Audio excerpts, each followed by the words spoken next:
अस्सलामुअलैकुम नाज़रीन, मैं हूँ आपकी मेजबान नाइला भट्टी और नजर डालते हैं आज की अहम तरीन खबरों पर। सोशल मीडिया पर मोदी की शामत आ गई, सारिफीन ने टी बॉय को धो डाला।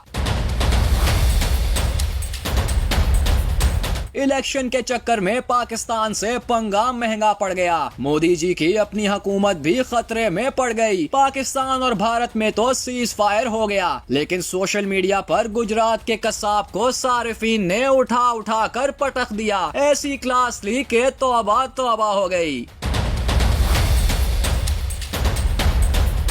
पाकिस्तान और भारत के दरमियान सीज फायर के फौरी बाद एक्स पर ट्रेंड बन गया, जिसमें सारिफीन ने दिलचस्प तबसरे किए। दिल जले भारतीयों ने तो मोदी जी की वो की जो हम बता नहीं सकते, लेकिन पाकिस्तानियों ने भी हाथ हल्का न रखा। ऐसा मीम्स का तूफान आया कि सोच है आपकी। एक सारिफ ने मोदी की एआई से बनी तस्वीर शेयर कर दी, जिसमें इसे ट्रंप और पाक आर्मी के कदमों में बैठे दिखाया गया और लिखा कि असल में ये है सीज फायर। एक और सारिफ ने भारतीय फौज को पाकिस्तानी आर्मी के कदमों में बैठे दिखाया और लिखा कि माफ कर दें अब्बू जी।